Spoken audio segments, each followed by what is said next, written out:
আজ আমি পুকুর থেকে কত লম্বা লম্বা শাপলা তুললাম দেখো। So hello everyone, welcome back to my channel. তো আজ আমি আর আমার মা চলে এসেছি আমাদের ঘেরের পুকুর থেকে শাপলা ফুল তোলার জন্য। আগেও আমি এই পুকুর থেকে শাপলা তোলার ভিডিও তোমাদের সাথে শেয়ার করেছি, যে ভিডিওতে তোমরা সবাই অনেক অনেক ভালোবাসা দিয়েছো।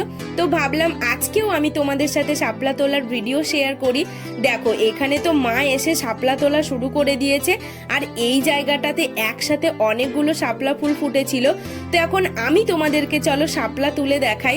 এখানে আমি শাপলা তোলার চেষ্টা করছি, আর প্রথম শাপলাটা তুলতেই আমি পুরো অবাক, কারণ এত লম্বা লম্বা শাপলা হয়েছিল যে আমার আকর্ষিকেও হার মানিয়ে দিচ্ছে। আচ্ছা, তোমরা কি কখনো শাপলা ফুলের বড়া খেয়েছো? না খেলে একবার অবশ্যই খেয়ে দেখবে, কারণ শাপলা ফুলের বড়া খেতে কিন্তু খুবই ভালো লাগে।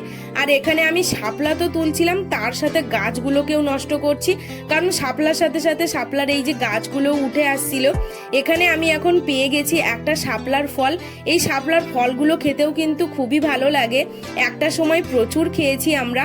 আর এখানে দেখো আমি কতগুলো শাপলা তুলে নিয়েছি, আর শাপলাগুলো এতটাই লম্বা ছিল যে আমি কিভাবে ধরে তোমাদেরকে দেখাবো সেটাই বুঝতে পারছিলাম না। তো আমার এই শাপলা তোলার ভিডিও তোমাদের কেমন লাগলো আমাকে অবশ্যই